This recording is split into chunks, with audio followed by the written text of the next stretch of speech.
Good morning, good evening, whoever you are, wherever you are, whatever you might be doing. We wish to welcome you to the Silverlight Show. The Silverlight shines to illuminate that which lies hidden in darkness. For those of you tuning in today, we welcome you in. By the time you're listening to this, or possibly long after when you tune back in, when this is released, I will be in the middle of making Christmas dinner. Now, since I have this scheduled to release at 10 a.m. Sunday morning, no, that doesn't matter. The point is, I've gone back to older traditions.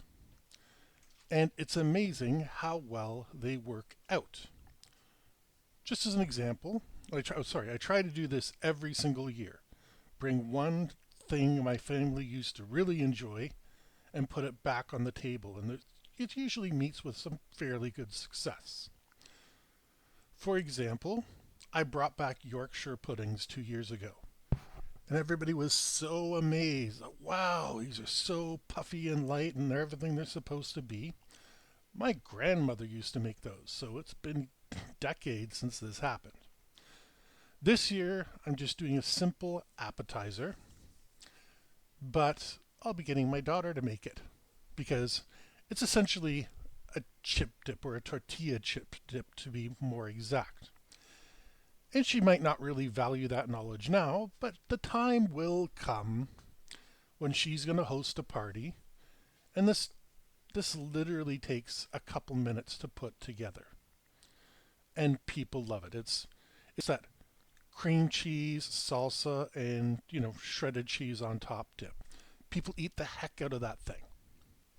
So I'm passing my knowledge on, and I'm also bringing this back because it's been abandoned in the grave for almost 10 years now, for us at least. It gives people an incentive to drop by because what new crazy thing has Silverlight come up with this Christmas? And I do enjoy that. The best part about food, you can always tell how good it is by how much people eat it. Another quiet tradition I've brought back is the 2-day preparation. You start preparing Christmas Eve, and then you finish the preparation for Christmas Day. Remember the stories of our grandparents getting up like 4 o'clock in the morning and roasting a turkey? Well, there was a reason for that. A slow cook is one of the most tender things you can possibly do. It's finicky, and you have to remember when you're slow cooking, you're bringing it to a lower temperature. This is one of the greatest ways of cooking because you essentially ignore it for 4 hours and then you start looking at it and, shove your meat thermometer in whatever. Needs a little bit more, so I'll crank it to say 235 or something. Then it gets an hour or two like that, and it's fantastic. And this is one thing our modern world has taken away from us. Most people are not fond of cooking. I'm not saying they hate it, but they'd rather not do it if they didn't have to. And that's what I'm taking advantage of, is the fact I like cooking. I'm by no means a MasterChef contestant or anything like that. But the same token, it's a skill I have and something I've used. I used to run a small catering business, and I might again someday. But people are so lawsuit happy. The last thing I need is somebody, eating cheese when they have a sensitive stomach and them saying, oh, I'm poisoned and stuff like that.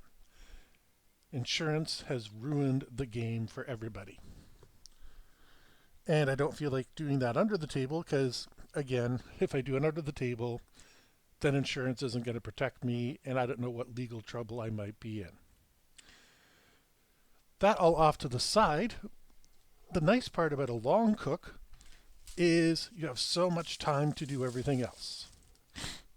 You have time to go out, and when your family are opening presents, you're not the one stuck in the back and hang on, I gotta mash these potatoes, hang on, I gotta do this, that, the other thing, blah, blah, blah.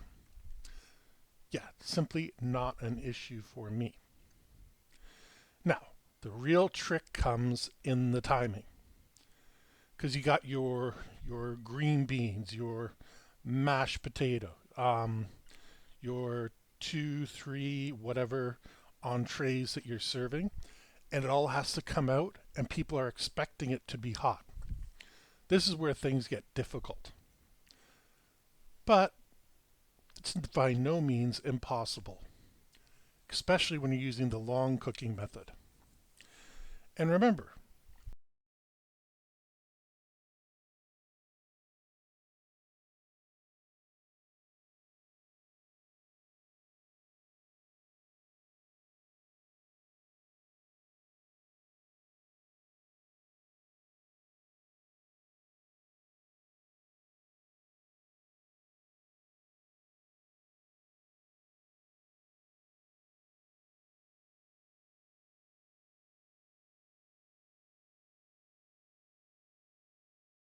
it is worth it.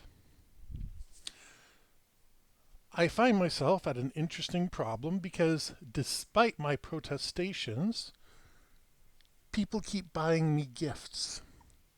I keep telling people, please don't buy me presents. And they buy me presents anyway. It pleases me to see that they honor and respect me so much that I'm worth their time both for shopping and in earning the money. But I'd rather we just had a good time. That to me is the most important present. And I don't say that to sound sappy and it's all, the holidays are all about family. That's not what I'm saying.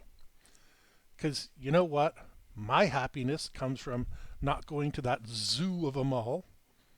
And I don't say that to insult any race, religion, or creed. I say that because people are like insane monkeys over there trying to find whatever it is for whatever they want.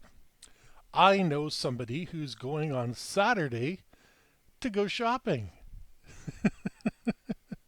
And I can't even help but laugh at them even now. Like it's 2 days before the big day. If anything is popular, it's gonna be sold out. And if basically you're getting either what's common or what's left over.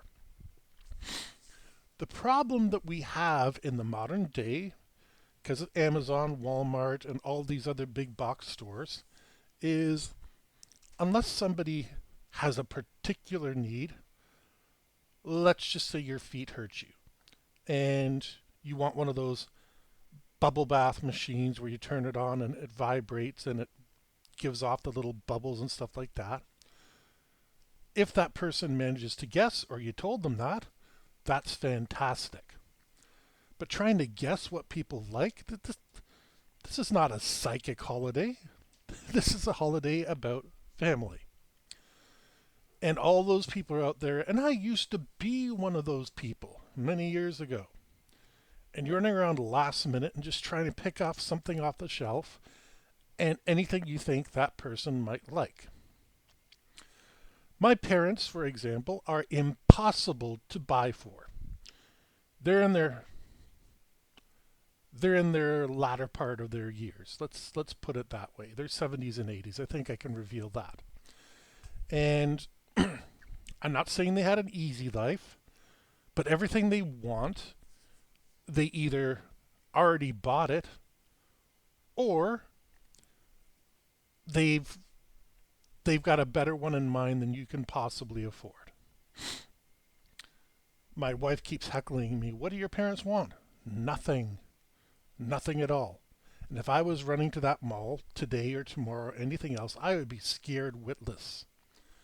Like maybe my mother will take some chocolate, but she's very particular in the chocolate she likes. Ferrero Rocher, she used to love them, she doesn't anymore.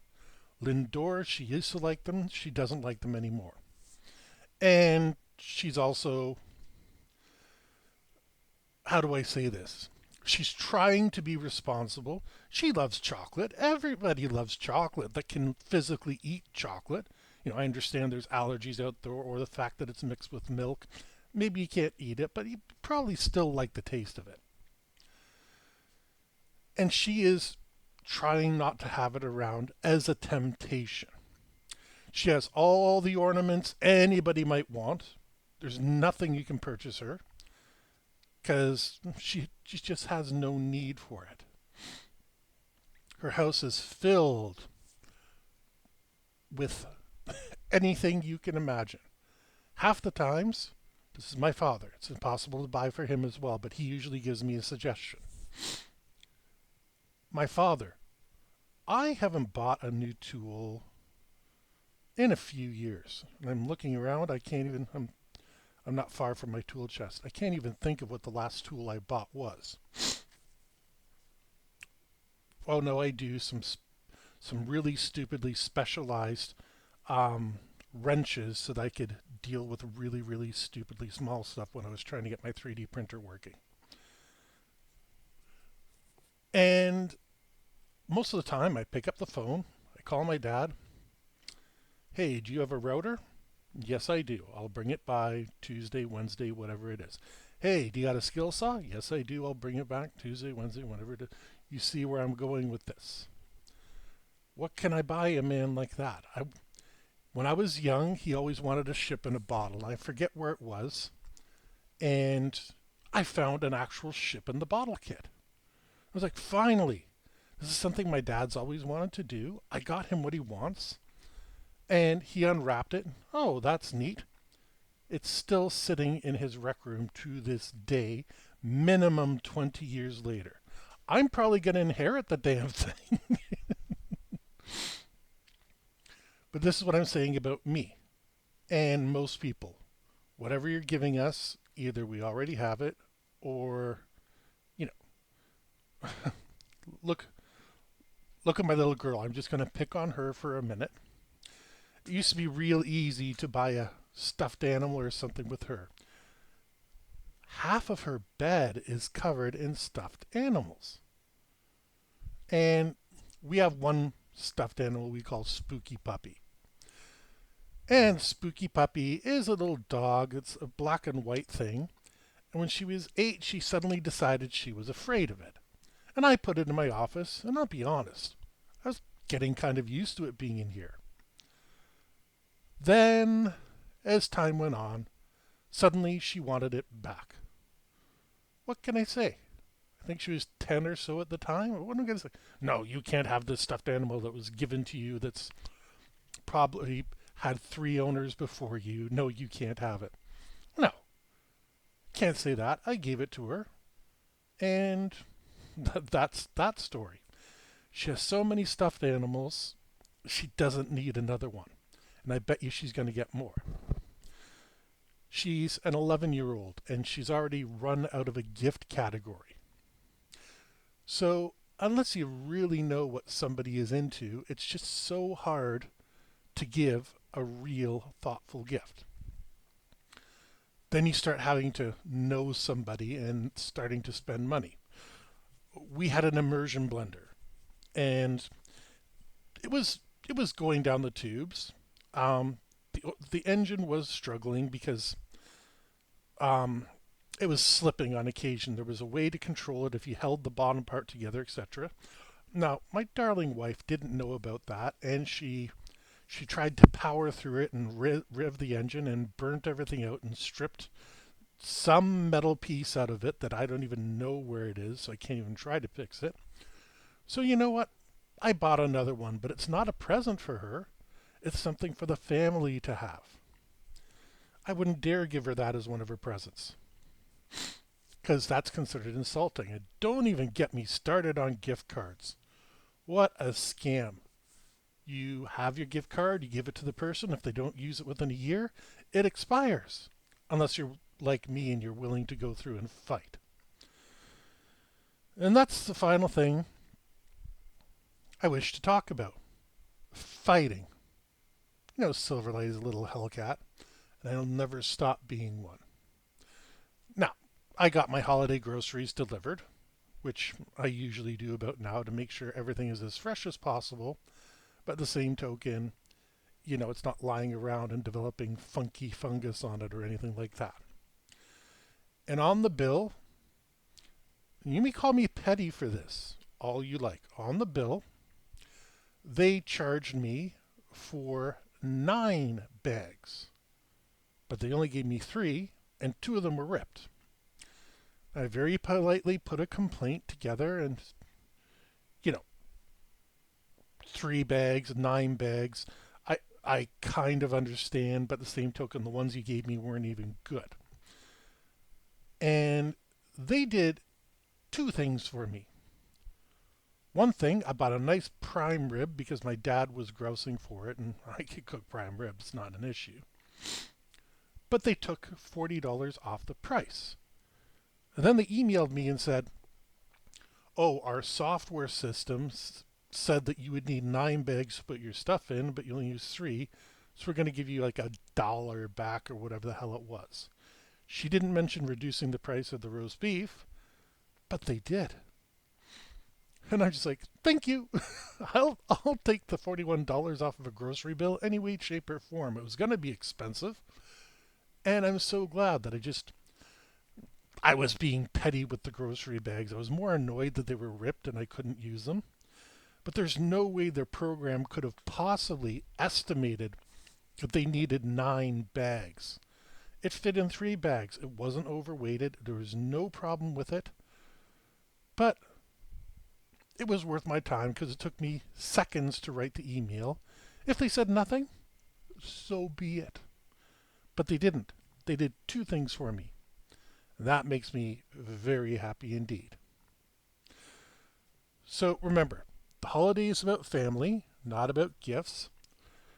Try not to kill yourself looking for presents.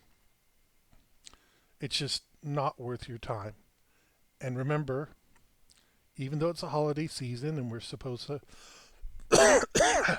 excuse me, have seasons, greetings, and peace on earth, there's still no reason to stop fighting for yourself. With that, we hope you enjoyed this episode of the Silverlight Show. If you did, please like, share, subscribe if you haven't already. Don't forget to click the bell icon so you can be notified every time we put a new episode up. And we hope you have a fantastic day.